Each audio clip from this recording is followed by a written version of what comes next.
And welcome back to the Daily Wrap. Meet the Press host, Chuck Todd, under fire today after airing a package Sunday featuring 3 prisoners in New York's infamous Sing Sing Correctional Facility giving advice to their 12-year-old selves. In his introduction, Todd explains that the purpose of the package is to provide a different perspective on gun violence, not the gun laws or even the victims or their families, but rather that of the shooter, him or herself. What Todd failed to mention, however, was the recent events in Charleston, South Carolina, and that all 3 of the prisoners featured in the package happened to be African American. There was a media backlash and cries of outright racism, so much so that Todd recorded a second, different introduction for the package in a version of the show that aired later in the day, a version that included the following disclaimer. The circumstances you are about to see are very different from the racist violence in Charleston. In this case, the inmates are African American that you'll hear from. But their lessons remain important. We simply ask that you look at this as a colorblind issue that's simply about gun violence. Todd even posted a message on the Meet the Press website that read, "The original decision to air this segment was made before Wednesday's massacre. However, the staff and I had an internal debate about whether to show it at all this week. We decided against delaying the segment because we wanted to show multiple sides of what gun violence does in this country. We thought the issue of gun violence in our culture and society was an important conversation to continue, too important to put off for another week. The consequences of gun violence should not be hidden."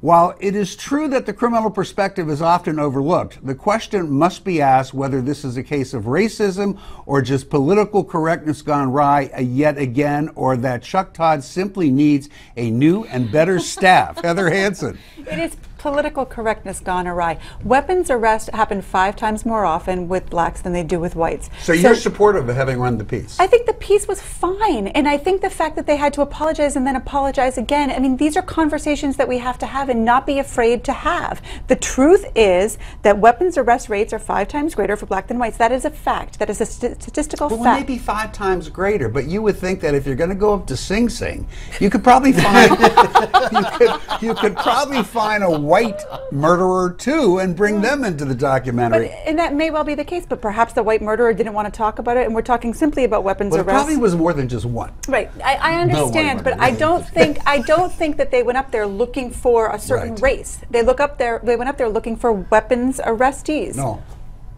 I think that I would have delayed the package. I think with the massacre, I think the piece had merit, and I think it was a piece that they wanted to show. It was creative. I think given what's going on right now, I think I would have just delayed the piece. That's all you had to do. Bill, with the sides dividing up, those who were for gun regulation, those who were against any gun regulation, as they naturally do, they tend to divide up after these events take place because everybody's either pursuing their point or on guard protecting their position, right?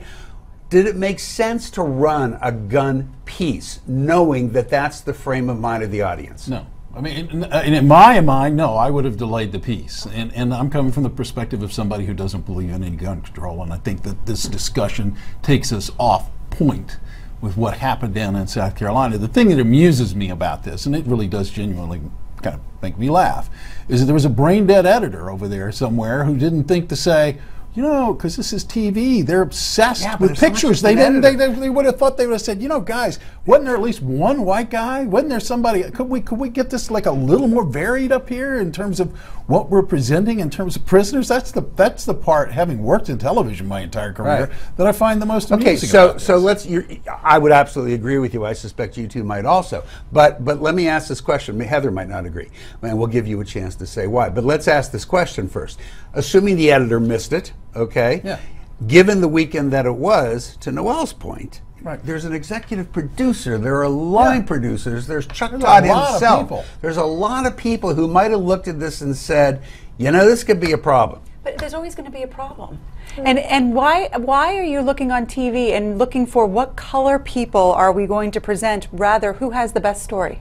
If I was a producer editing a show, I would want to put up the 3 people who had the best story. I don't care if they're white, red, black, or yellow. I take that point. I mean, basically, you're taking less of a racist point of view than maybe some of the people who are complaining are. Right, and that's the problem. Like, it doesn't have to, this idea that we always have to be, there has to be the same race. If it had been 3 white people, I don't know that anyone would have objected. You want the best story. I don't think TV, I don't think the media, I don't think politics, I don't think it should be about who is what color, who has the best story. Last word, I Noel. don't think anyone would have really even noticed or said anything about this piece if it wasn't during the high. You think it would have passed unnoticed? It would have been like, great, Chuck Todd did this, how creative, bye-bye. Yeah, I kind of wonder, you could We'll very never well know. be right, and we'll never know, but I do kind of wonder about that if you're doing a piece on shooters, on murders, and they're all black. But Yeah. as you said, we'll never know.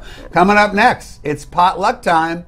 This is the Daily Wrap. We don't want you to go anywhere because what we've coming up next, we got Bill, we got me, and we're going back into the Confederacy.